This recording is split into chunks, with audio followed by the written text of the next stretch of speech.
Yeah, I got mine too. I think we probably all got them here. So I want to just give everybody a quick update about the process so that you understand where we are in the process. So how it works is it's normal that this time of the year, the tax assessor's office will send out what they estimate will be your taxes based upon the valuation that they assess your property at. And that's something that everybody has to understand is the tax assessor's office makes that determination. The school board does not. We only receive our tax assessments just like you did. And what will happen is in May, we'll get from the tax commissioner's office, or we're supposed to get it in May. We haven't received it in May in recent history. We've had to wait a little bit of time to be able to get it. But we'd like to get it even earlier, but to have it in May to see exactly what happened with the tax digest, which would mean any of those property valuations that you experienced in the increases and any of that business and industry experience, we would find that in the tax digest. Today, we don't have any of that information, which is why we don't do anything until July, right? So what you got in your mail is a tax assessment that looks at the current millage rate that was set last July of 22 at 16.788 mils, which is the lowest millage rate for our county in 25 years. So the board and the superintendent's office and the administrators, what we do is we look at what expenditures are passed down to the state from the state. For example, this year, without any notice, we received from the state that there would be an increase in health insurance premiums for both our certificated staff and our classified staff. The certificated staff would be your classroom teachers, administrators, district office staff. The classified staff would be your bus drivers, your custodians, your paraprofessionals, school nutrition, mechanics in the bus shop, and our bus drivers. And the state passes along the funding for your certificated staff. So this year, they had they told us on January 1st that we would have a new premium effective immediately. And so that we didn't budget for that, so the state winds up sending the money to be able to pay the premium. But I want you to hear what the number is. It went from $945 a month per employee to $1,580 a month per employee. That's from $11,340 to $18,980 in a year for health insurance premiums. So that same number is also being passed on to our classified staff. That's your bus drivers, custodians, school nutrition, nurses, paras. The state does not send money to fund their health insurance. That is a local tax liability, and it's millions of dollars to be able to make that happen. Now, the good news is that the state, in their last minute notification, realized that none of us have the money to be able to do that. So what they did was they said, okay, over a period of 3 years, we'll allow you to scale up to get to that $18,980 per employee per annual. That's the annual. And so we've had to budget that moving into this fiscal year, but we don't know what the tax digest is yet. As soon as we know what the tax digest is, then we'll be able to better make an assessment of what we can do with the millage rate. We don't want to tax you to make that feel like we're gouging our taxpayers. We have always worked hard to reduce the millage rate every single time there's been an opportunity. Even as small as when the state said, you guys, we have enough health insurance money. This was a few years ago. So you don't have to pay health insurance in the month of June. We didn't budget the money to pay the health insurance we budgeted it and it was unbudgeted moving into the next fiscal year. So we immediately turned around and we said, it's unbudgeted money, give it back to the taxpayers. So we adjusted the millage rate to reflect that money that we did not have to pay. Up until now, the millage rate was 20 mils since 2010. And now it is 16.788. And that's because we believe that we have to take care of our community's children. We believe that we have to ensure that we have a competitive wage for our employees. We believe that our kids deserve the very best. which means we have to fund it. But we also have to be cautious about what it looks like to our taxpayers. But we're not going to get there until July. So today, earlier this afternoon, we had a budget meeting.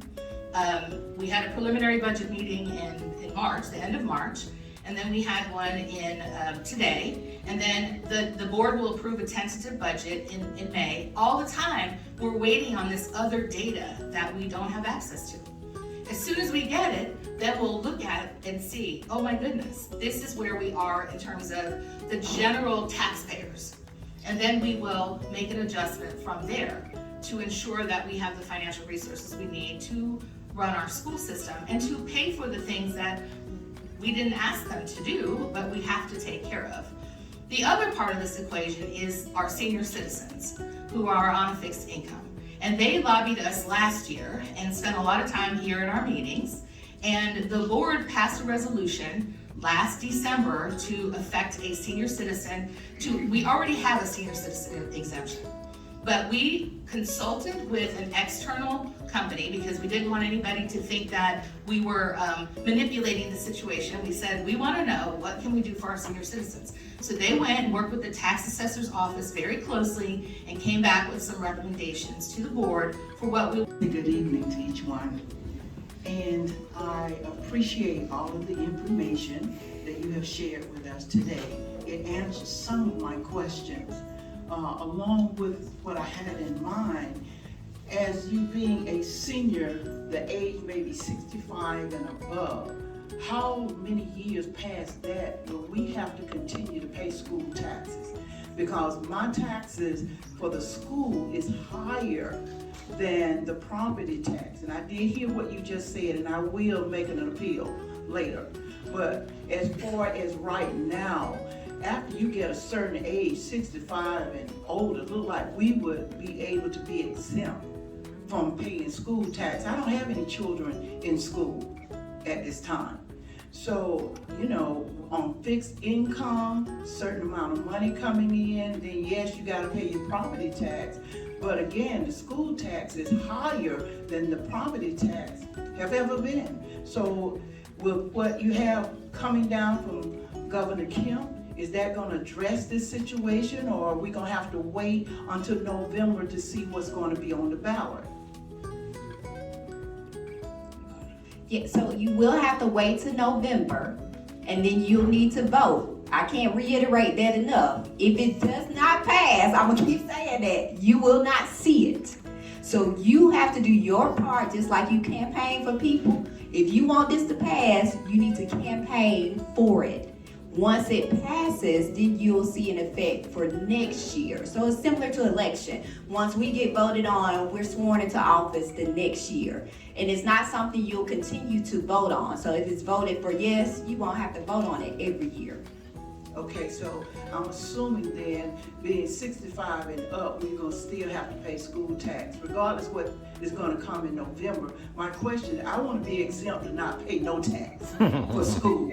That's where I'm at.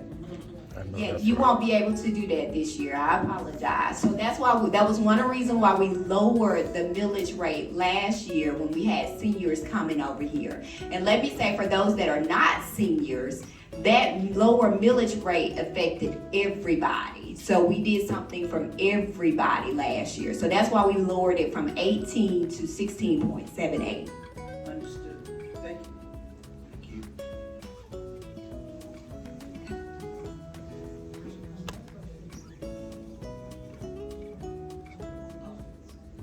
But again, we'll look at the millage rate again. You'll see that publicized in the newspaper because we have to do that by law. So July, typically start looking around July. It's 3 meetings. We have to, and law specifically says we have to have one in the morning, we have to have one in the afternoon to allow working people, and then we used to have one right before our board meeting. You don't have to come to all 3. Let me say that to save your gas money, because it's going to be the same thing discussed at all 3 meetings. It's the exact same presentation. We just have to present it publicly. Oh yes, thank you, Mrs. Cotton. And also be online if you can't get here. And there also will be, public participation, right? They have the opportunity to fill out the form and come share about what you think the millage rate should be. Mr. Johnson mentioned that maybe we're not gonna discuss anything related to this, to taxes this evening. It's not part of the cycle, just what you had now with public participation. We're gonna go on with the rest of our business meeting. So some of you, if you were thinking that there was gonna be something about the taxes or millage rate at this meeting, there won't be. It won't be, you won't have anything related to the assessment or the levying of taxes until July. But the paper is outside, and if you want to appeal, and you have to take that to the tax assessor office. This was a very disappointing school board meeting. The citizen who showed up for this meeting, they didn't get the answers they was looking for. So that being said, we only had one person who commented at this meeting about their taxes. So what we're going to have to do is go to a tax assessment office and find out exactly how they appraise people's houses. There's a very lot of disgruntled taxpayer who's leaving this school board meeting. This was a very waste of taxpayer time. So that being said, we follow up with other comments as we post this on social media and see how y'all feel about it. Board meeting Right, about my taxes right, for Newton County. Yeah. No, I want to talk to Newton County. And all I can say, you got to convince the school board. Well, who is the school board? What kind of authority they got? Right. That they oversee Newton County. exactly. Okay, this goes back to the days of when they were collecting taxes way back Patrick Henry time. Okay. Okay, goes back to them. They just took your money. Right. This is crap. Newton County is the one is. Right. But I mean- she talking about go to the tax assessor's office. So we go there. No. Do they have meetings? No. If they don't have no. meetings, What she's saying, which I've done, okay, I did it 2 years ago okay, when I went and I raised sand. Cause I told them I want you to rate my house at 0. Right, It ain't right. worth a doggone thing to nobody but me. right. I don't need to pay y'all nothing. Right. My wife went in and raised so much sand. Oh, they dropped it. Okay, They dropped the value of my house. You think my feelings were hurt? right. No. Right. Guess what? They doubled it last year. They went back up on it. Doubled it. Wow. Okay. Get out of here. Now I'm right back along with everybody else. So Right. it's a joke. Yeah. It's a big joke because this is how they finance. Okay, This right. is Newton County. Right. Simple as that. This is how now they're using the school board Right. as an excuse. Right. This money's not going to the school board. Right.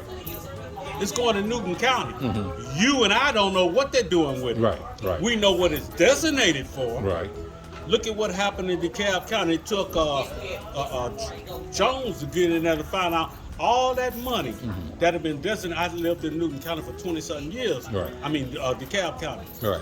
And he went in and dug up and said, all this money for streets and this and that, ain't none of it been used on, it's been used on this and that and that. He said, no, it's already been paid for. We're going to put some streets. We're going to put some sidewalks. So they hurried and got him out of there. But that's what I'm saying. Same thing right here. Right. This is a joke. When I said Well, I school- just can't believe that the public really didn't get a say-so about this, how their taxes and property taxes are valued and stuff. Now, if we have to go to the tax assessor's office, and it's not That's fair because across the the board. public didn't even pay attention, didn't care. Right. As long as they didn't stay in the city Right. where they was paying outrageous taxes, they Right. stayed out. Right. They were comfortable. Right. Okay, so now, hey, your stuff is booming. It's booming. Now you want to complain? Right. I'm just right now. I'm kind of lost as far as how do we address property taxes. If it's not here and it's not with the county commissioners, Well- then who is it with? What I'm looking at with the property taxes, it's the same as it is in the state of Georgia all over. Okay. So I understand that. But you know, you got seniors who don't have kids in school. Well, see, You- now you- that's the problem. And then The you only hold problem I got- up. I got a problem because even though I'm close to a senior, but you got a lot of single people who own their own home. They don't have kids in school. Some of them don't. I don't have kids in school here. So my thing over there, are apartment complexes, are they paying their fair share? No, that's the whole thing. So- and guess what? They get ready to put in Cohen, What's that? right in Cohen Road. What's that? They're gonna put all them apartments up there. Right. Okay. And that's what gonna- old golf thing was. Right, right. Okay. None of them gonna pay for. Property Listen, taxes. I've got 12 great grands. I don't have a grand, Right. nor a child that lives in the state of Georgia. Right. Never have. Right, Never have from day one. right, okay? right, But I'm paying outrageous money right. for school taxes. When I retired, I applied to be a school bus driver in Newton County. Never got a response. Okay. But yet still, you want to take my doggone money. Right, For, right. for school. Right. You kidding me? Well, I think to substitute seniors from paying property taxes, they need to really look at residents who live in apartment complexes and make them pay a portion of that. You got that right. It It should be apartment complexes. Right. It should be based on the number of units that lives. not the units. Why would you not? Why would you not say? No, the you units? can't base it on the units because this unit may have me in it. Why should I pay? Right, right, It should be based on the kids. right, right. I agree. You I got agree. 3 kids? Right. There should be an amount Right, right. that you have to pay. I don't Exactly. care where you live. Right, right. You got right, 1, right, that amount. Right. You got 10, right, that amount. Right. That's where it should be. I agree. Not according to To where you the live at. apartments Right. or anything else. Right. It's according to the kids. Right. This money is for these kids. Let me tell you this. Right. My wife worked in the school system for years. Okay. Now, last year, she retired the year before last. Okay. Then she went to subbing. Right. Last year, a kid attacked my wife. Oh wow. So yeah. All these years, didn't even see it coming. Right. She done had a reverse shoulder replacement. She's getting ready to go for more surgery. Right. Right. Okay?